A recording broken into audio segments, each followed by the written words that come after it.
মৃত্যুর আগে কখনো স্বর্গের অনুভূতি পেয়েছো? আমি পেয়েছি।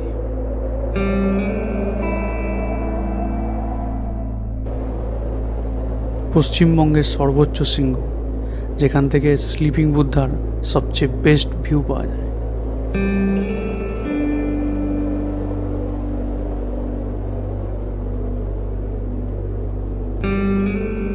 মারণাত্মক পাহাড়ি রাস্তা পেরিয়ে মেঘেদের বুক চিরে যেখানে আকাশ চুম্বন করে পৃথিবীর মাটিকে, যেখানে কাঞ্চনজঙ্ঘার চোখের চোখ রেখে প্রেম নিবেদন করা যায়, 12,000 ফুট উচ্চতায় অবস্থিত এই স্বর্গের ব্যালকনি, যাকে বলে সান্দাকফু।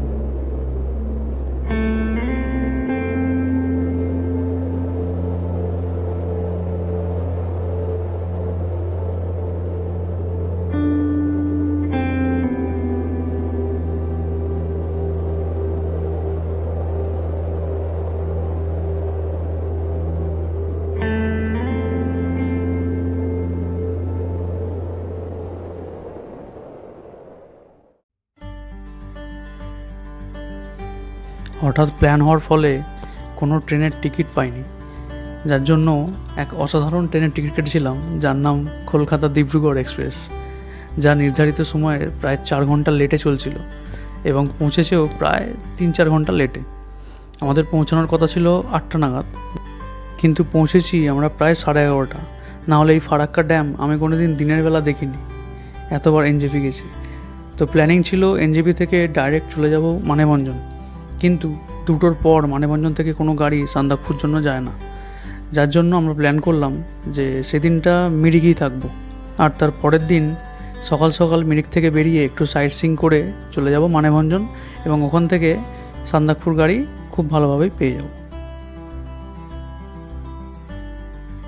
উত্তরবঙ্গ মানেই এক অনবদ্য প্রাকৃতিক সৌন্দর্য, আর তার থেকে বড় কারণ যার জন্য এই সময়, এই অসময়ে এই উত্তরবঙ্গে আসা, সেটা হলো একটু শান্তি, অর্থাৎ ঠান্ডা।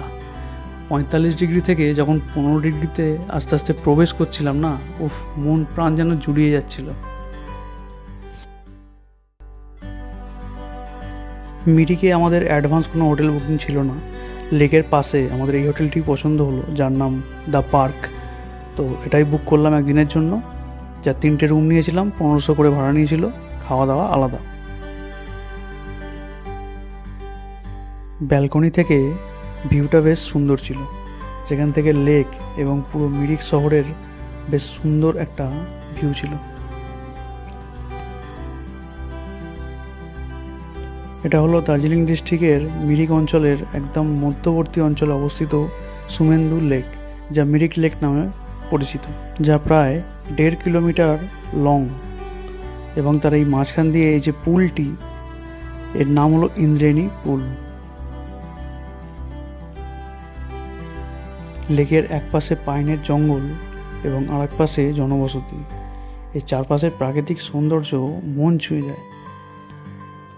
লেক থেকে 15 মিনিট হাঁটা দূরত্বে এক বুদ্ধা মনস্ট্রি আছে, যেখানে প্রায় কয়েকশো বুদ্ধিস্ট বাচ্চাদের তাদের কালচারের শিক্ষা দেওয়া হয়।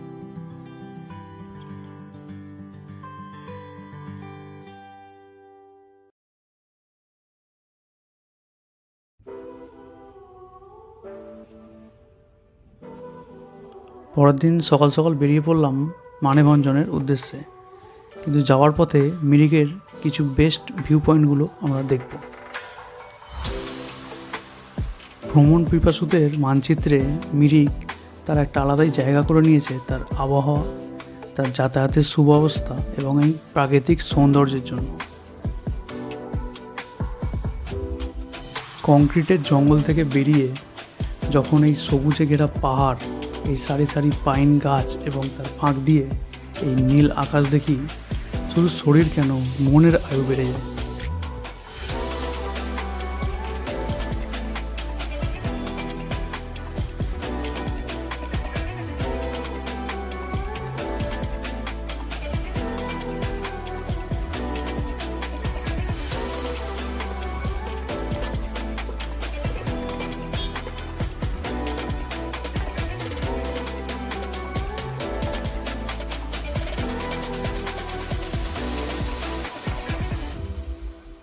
এই জায়গাটার নাম হলো গুফা পাতাল ফ্লাওয়ার ভ্যালি।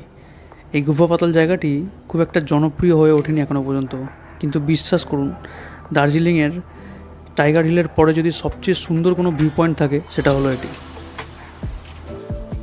এই জায়গাটি অবস্থিত ইন্দো নেপাল বর্ডারে। দার্জিলিং মিরিক ট্যুর করলে এই জায়গাটি সাইট সিইংয়ে অবশ্যই রাখবেন, অনেকটা কাশ্মীরের পাহালগামের ফিল পাবেন।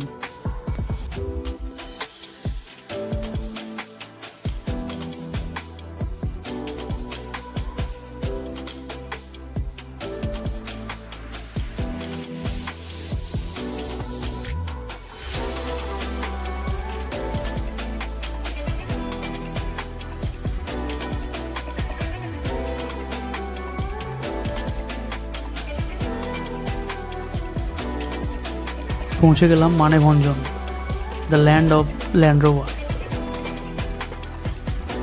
এই হলো রেড চার্ট। আমরা মানেভঞ্জন টু সান্দাকফু বুক করেছিলাম 2 দিনের জন্য। ফার্স্ট দিন থাকবো তুমলিং, তারপরের দিন সান্দাকফু, তারপর ডাইরেক্ট সান্দাকফু থেকে মানেভঞ্জন ব্যাক করব।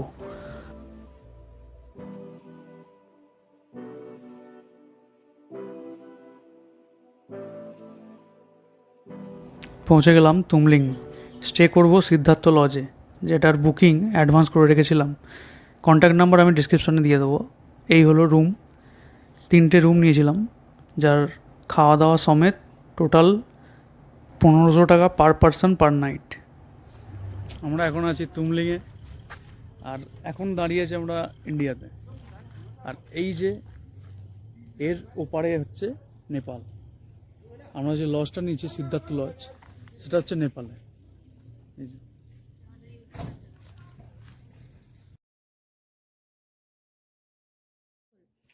এদিকটা ইন্ডিয়া, আর এই হচ্ছে আমাদের লজ, আর এদিক দিয়ে হচ্ছে এটা নেপাল। নেপাল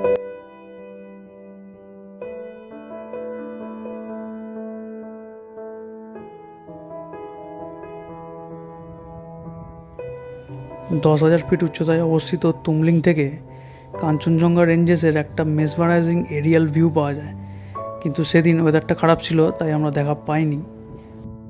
সান্দাকফু ফালুট ট্রিপের মাঝে যদি কোথাও স্টে করতে হয়, আমি রেকমেন্ড করব এই তুমলিংয়ে অথবা টংলু স্টে করবেন।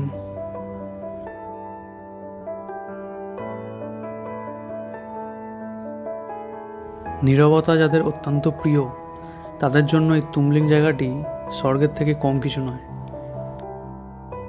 কোলাহল মুক্ত পরিবেশ, মৃদু বাতাসের শব্দ এবং চারপাশে মেঘেদের আনাগোনা, এ যেন এক স্বপ্ন।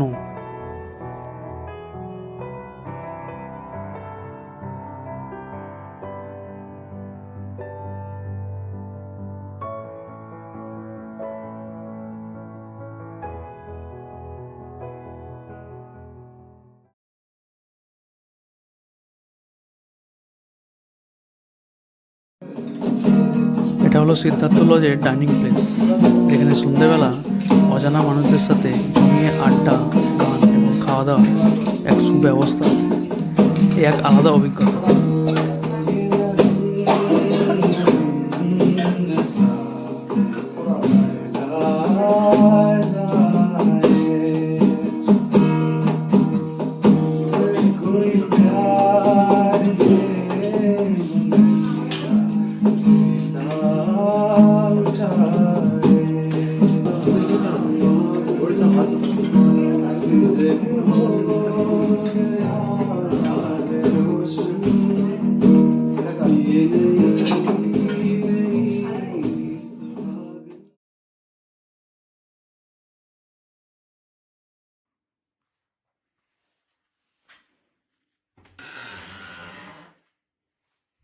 তুমলিংয়ের সকাল, তখন টেম্পারেচার প্রায় 5 ডিগ্রি। সূর্যোদয়ের আলোতে সোনালি কাঞ্চনজঙ্ঘা দেখার আশায় তাড়াতাড়ি ঘুম থেকে উঠে পড়েছিলাম। চলে গেলাম তুমলিং টপের ওই ছোট্ট মোনাস্ট্রির কাছে, যেখান থেকে কাঞ্চনজঙ্ঘা খুব পরিষ্কার দেখা যায়। এখনও পর্যন্ত কাঞ্চনজঙ্ঘার দেখা আমরা পাইনি, তাই মনটা খুবই খারাপ ছিল। অনেকটা আশা নিয়ে এসেছিলাম।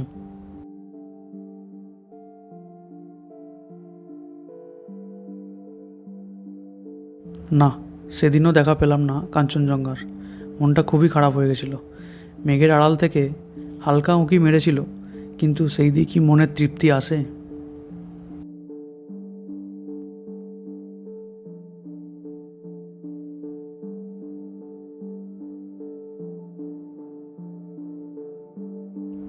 তুমলিংকে বিদায় জানিয়ে এবার সান্দাকফু এগিয়ে যাওয়ার পালা। শুনেছি অনেকটা রাস্তা অফরোডিং এবং খুব চড়াই।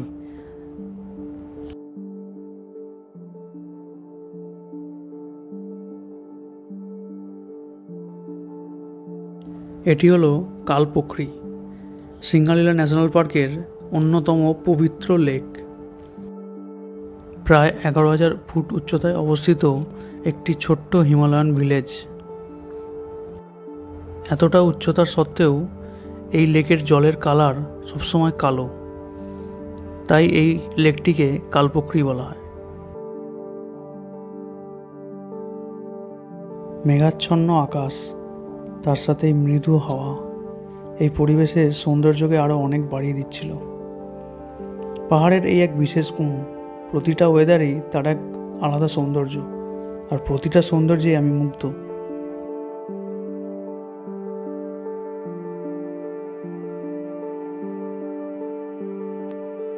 কালপোখরি থেকে সান্দাকফুর দূরত্ব মাত্র 3 কিলোমিটার।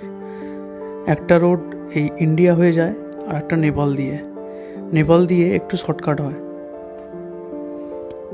কিন্তু রাস্তা এক্সট্রিমলি অফরোডিং। রোলার কোস্টার রাইডের থেকে কম কিছু নয়। উচ্চতার সাথে সাথে রডোডেন্ড্রন গাছের সংখ্যাও বাড়ছে। কালপোখরি থেকে সান্দাকফুর যে ট্রেকিং রুট, সেটা পুরোটাই রডোডেন্ড্রন জঙ্গলের মধ্য দিয়ে। তাই ভারতের অন্যতম ট্রেকিং রুটগুলোর মধ্যে সান্দাকফু এতটা ফেমাস।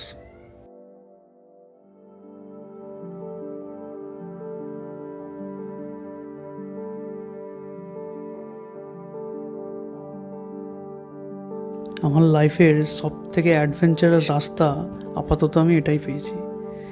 একদিকে খাদ, একদিকে পাহাড়, তার সঙ্গে এই রাস্তা। উফ, এ কি অভিজ্ঞতা!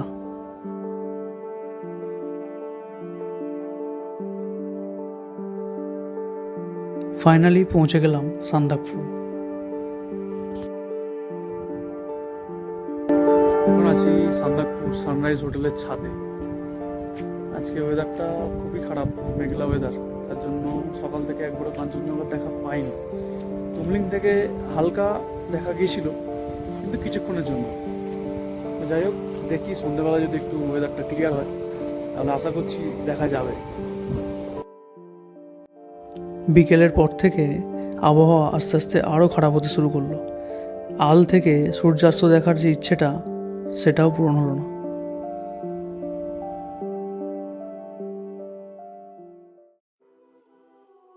পরদিন সকাল, সমস্ত গ্লানি মিটিয়ে অবশেষে দেখা দিল আমার প্রিয় কাঞ্চনজঙ্ঘা।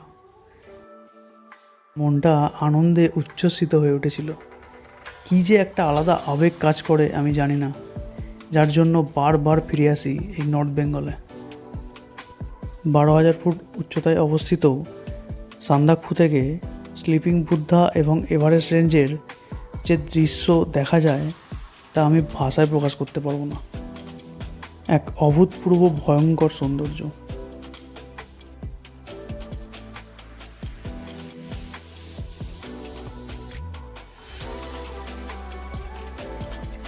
পরদিন সকালের ওয়েদারটা যে এতটা ক্লিয়ার পাবো, সত্যি আমি কল্পনাও করতে পারিনি।